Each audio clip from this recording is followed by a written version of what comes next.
Marie, it is an honor to speak with you. You and I actually spoke years ago when I was doing radio at 680 News, but we did it over the phone.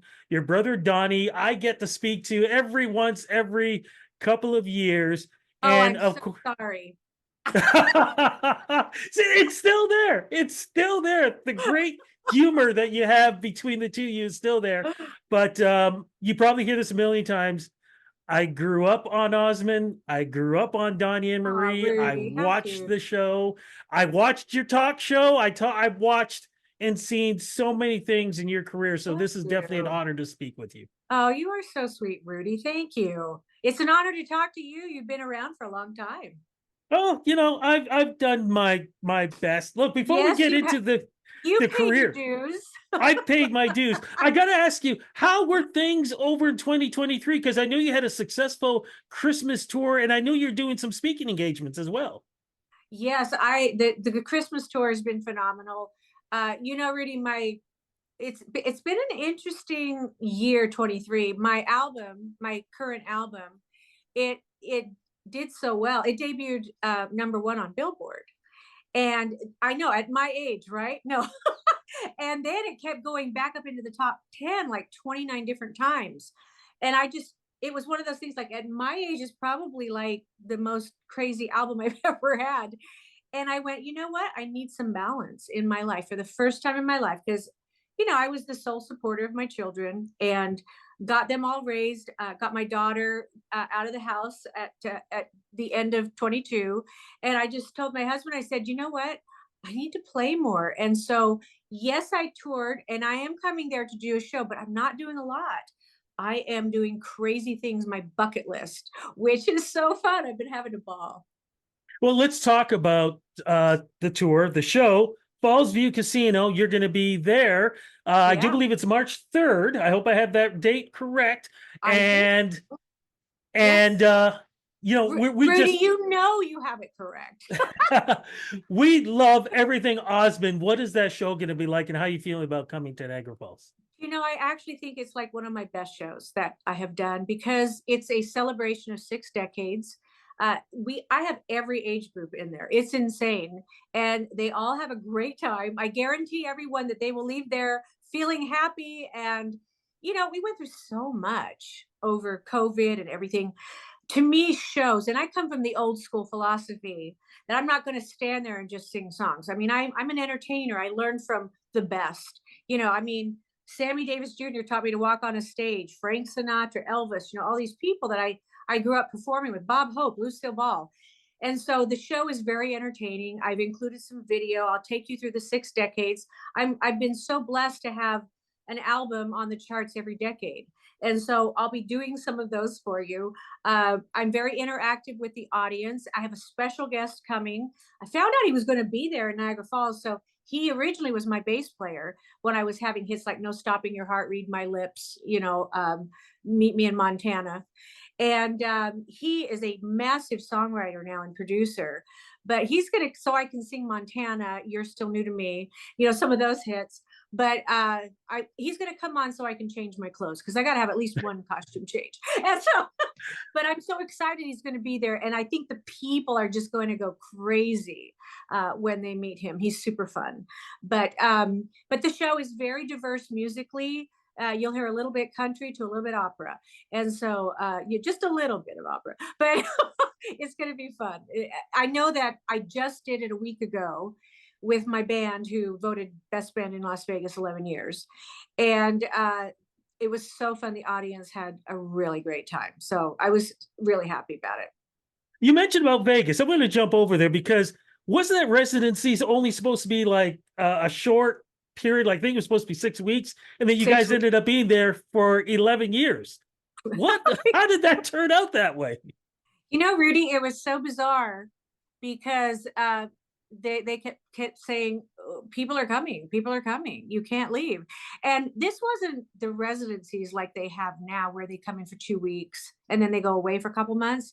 This was 5 nights a week for 11 years. And the only time we didn't do it was Christmas, and we were on the road doing Christmas, and a little bit in summer, and we were on the road touring in summer.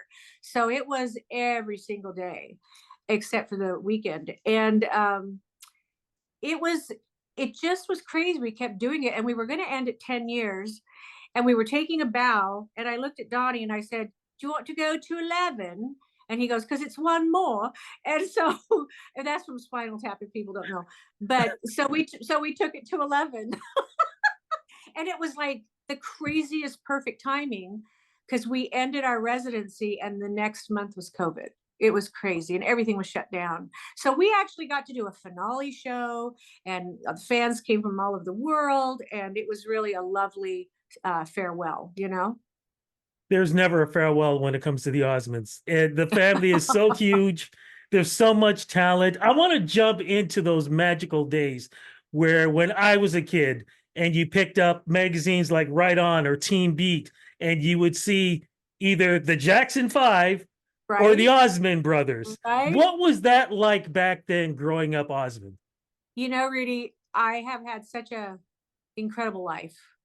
And not just from a celebrity standpoint, but I have 8 children and I have 9 grandchildren. So I have been blessed to see all aspects of life. But as a teenager, you know, I just, when I first started singing, I was 3 when I started performing. I just thought every family did that. I had no clue. But I remember vividly the magazines were trying to pit the Jacksons against the Osmonds, and it was so far from the truth. Because I mean, we'd be in town doing shows, would be in the same hotel, we'd take a whole floor together, and my brothers and you know, Jermaine and Michael and all those guys would play football, and Janet and I were the cheerleaders, and so we had fun, and great respect for each other. And actually, I believe it was Michael told me, or told Donnie and myself actually, that his father used to have them watch my brothers on the Andy Williams show. Isn't that crazy? And so that's where they did the harmonies. And I mean, Michael's phenomenal. He's just amazing. So to be around talented people that love music and were very family oriented was really fun. You know, when you say about talent, Jermaine actually went with me to see Donnie and Dancing with the Stars. Yeah. Yeah. I asked Jermaine to go with me. Yeah. now, Jermaine, of course, he was a bass player. I want to get to Merrill. He was a bass player. But the thing was, I've always said about your brother, one of the most underrated rock vocalists of all time. Rudy, I couldn't agree with you more. I have said it a million times that there are voices that just pop uniquely off the radio. And my brother Merrill has the best voice in the family for that type of sound. Merrill says I have the best voice because I can sing multiple genres, and I said no, Merrill, you have the best voice because when you hear it, you know that it's him. I would put him up with Michael McDonald as far as uniqueness. You know, I mean, I love Michael's voice, and I do believe that's true. I think, you know, Donnie now does the Osmond Brother hits in the show, but they don't sound the same because it's Merrill. Merrill is the voice. He's just incredible. He's retired though.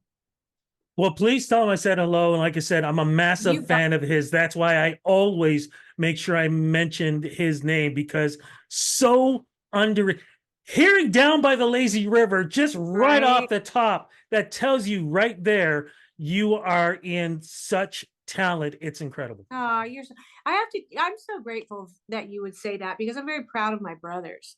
And Merrill and Alan and Wayne. Wayne was Yes. the plan. Wayne was very, his lyrics were very deep. He's kind of like the John Lennon of the Beatles. And Merrill and was like the Paul McCartney and Alan, as far as that type of, when the 3 of them would get together, it was phenomenal. I mean, I would just sit there and watch them write. And they knew how to find the groove, they knew how to put the lyric. It was just so fun, the chord changes, and it was just great to watch it. How did Paper Roses change your life? Big time. You know, it would have been easy for me, Rudy, to go pop. And that's because my brother's, you know, in that world of radio, but it didn't speak to my heart as a woman. I love the honesty of the lyrics. I didn't want a 3-year career, and that's basically what pop gave women at that time. And I mean, you were lucky to have a 3-year career. And I would see people like Loretta, and I talked to her and different people.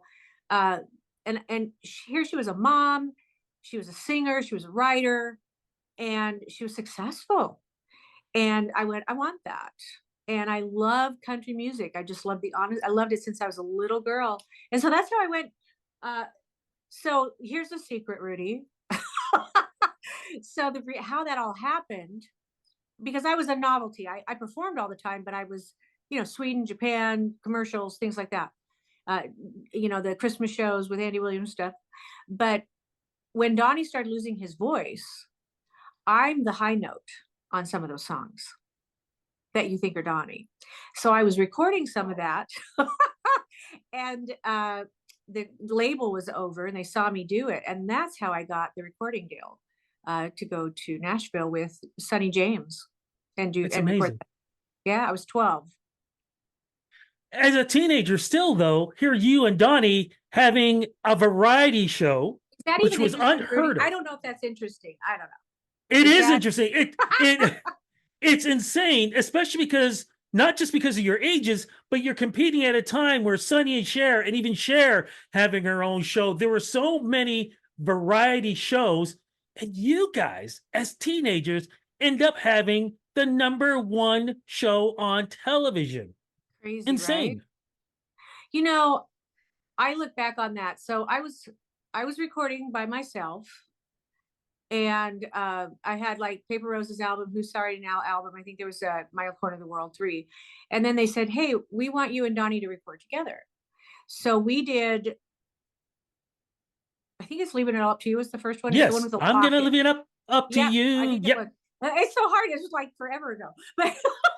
But so we were out promoting that, and that's where Fred Silverman saw us on the Mike Douglas show and said, let's do a variety show with those two. And I just think the chemistry was unique. It was a brother and sister. You can say things to each other that a husband and wife cannot. And that there's just something funny about that sibling relationship. And we both, I was country, he was rock. That's how the song got written. And I was 14 and a half when we did the pilot. Isn't that insane? And I was told that I had 2 weeks to learn to ice skate, both of us. Donnie had done it a little bit longer than I had, but and then I had to look better than him because he had to be the joke, the jokester. And I'm like, this is impossible. But you know what? This is where my dad comes into it. I've heard things, oh, your dad is so tough. My dad was tough, but my dad wasn't mean. I attribute my success to my father because he would say, hey, I don't care if you're sick. Those people are waiting for you. Now you get out of bed and you get your butt there. I don't care if you're tired. You have to deliver in your school. You have to get no lower than a B. My dad had, your name is more important than anything. So have integrity. He was the one, if it were up to my mother, it would have been, oh, stay home, honey. I love you. My mother was like the softest, most loving person on the planet. And so between the two of them, it was a lovely combo. But I look back on that time as a 15-year-old kid, and I go, there's no way I could have worked that schedule without him being my support. There was no way I could have done it. You guys got a lot of love for the show, but sometimes you got some criticism. One of the Oh yeah. sketches that always stood out, and I hope you remember this, the Star Wars musical. Do you remember Hey, that one you guys did? Donnie jokes around about it. I'm sorry. I'm very proud of it. I think it's awesome. I was the first dressed up Princess Leia, and I'm proud of that. And I love that of all the shows, George Lucas chose ours. And Donnie is Mr. Sarcasm anyway. But that's something that I love being part of firsts. I just think that I still hold the youngest, female to have her single debut #1. I like holding records. And to me, the fact that, like you said, all the shows he could have put it on, he chose ours because we were dubbed into 17 languages worldwide. That show was shown. They said that on that Friday night, more people saw that show than the entire run of the blockbuster hit that year, which was Jaws, in one night. Isn't that insane? And so I think George Lucas was brilliant. And I'm very proud that I got to work with Chewbacca and C-3PO and R2-D2, and I'm talking the original dudes. Your life evolved. You did do pop music, which is kind of funny. Your brothers ended up doing country. But at the same time, though, we were starting to see Marie Osmond as a human being, because we always saw it was perfect, nothing, perfect teeth, perfect look, perfect Yeah, everything. life's not perfect. How did you go through life knowing that that perfect person that we saw, we now got to see as a real person? Because all your trials and tribulations, I mean, we saw them on screen, and as we got older, we see them on social media. Yeah. I think people, well, I was never called perfect. I was actually called, the rowdy one of the family. And even though that wasn't true, I kind of got that growing up. Oh, she's dating this person and she's doing this, and I was like, oh, please. And so it used to really hurt me. And then one day my mother said, oh, honey, Betty Grable said once, birds only pick at the best fruit. And so get over it. There's only one person you need to know who you are, and that's God. And so just be you. And so I started at a very young age with that kind of philosophy. And sure, I've been through a lot of stuff, that I don't know. I don't share dirty laundry, but I do believe in sharing things that I think can help other people. Maybe because I didn't have a sister, that I really love sharing things that help people, women, and maybe it's that female side of me or whatever. So like postpartum, I was the first celebrity to really write a book about it, and talk about it.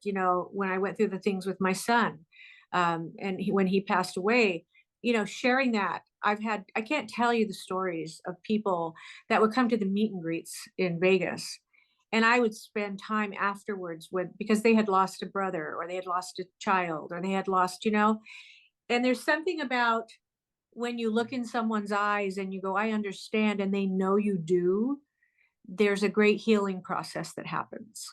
And so uh, I don't mind going through things. Hey, life is messy, but it depends on how you pick yourself back up and keep moving forward. And once again, I attribute that to my parents. I know we don't have a lot of time, but I got to ask you, why didn't you and Olivia Newton-John ever do a duet or a duet album? Because I always thought you two were so similar. I thought it would have been a great project. All right, so get my album, Music is Medicine, which is the album prior to Unexpected, which is my current album. And on there is a duet with Olivia and myself. And Ah, she was like a sister to me. I can't tell you that this woman, I could not love her more. Um, Look at me. I miss her because there's not many people that I can relate with or who can relate to my life, but Olivia could.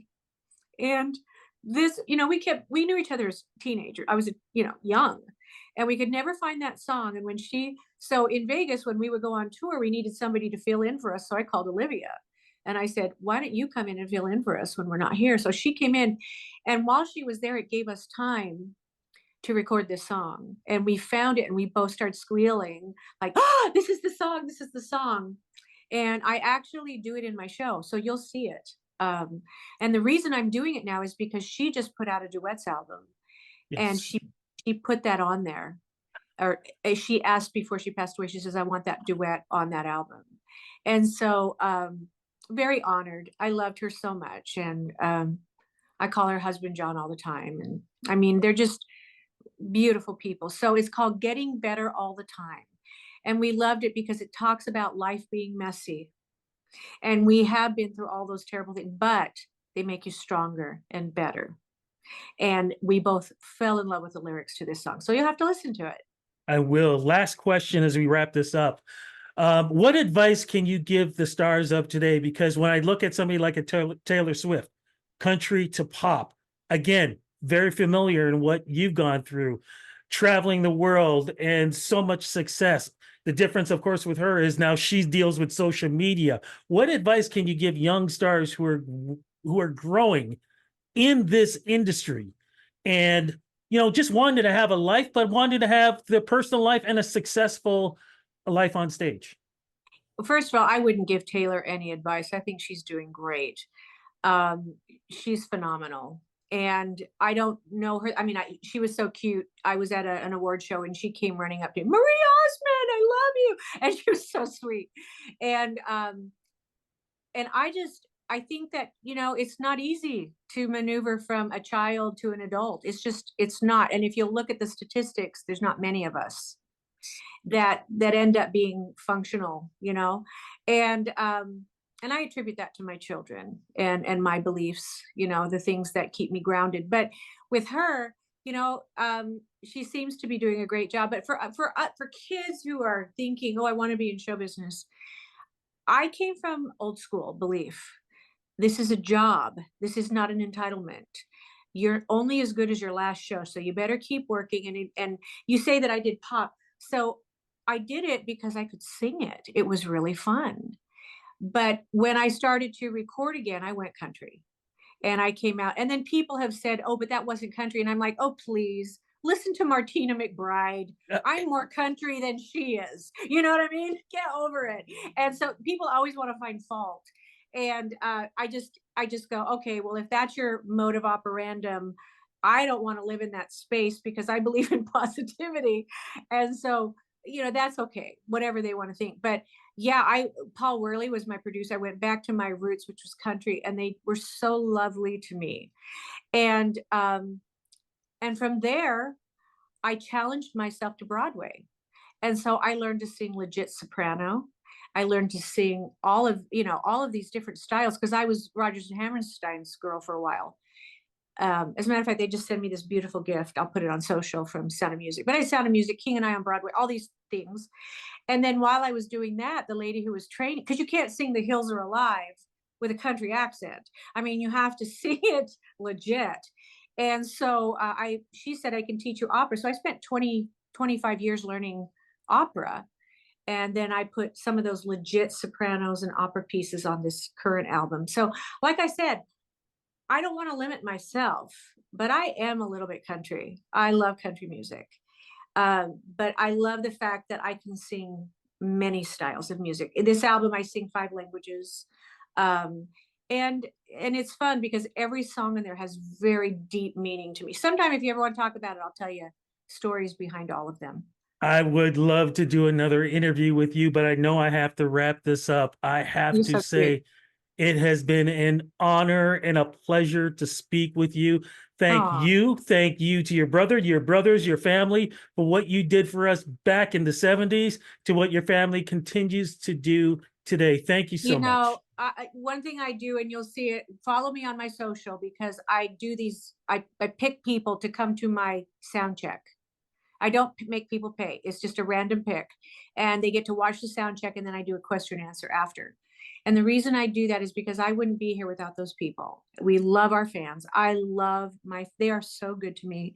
And so I attribute our success to them, to you. I mean, seriously, you're nothing without the people that listen to your music. And I'm so grateful. So grateful.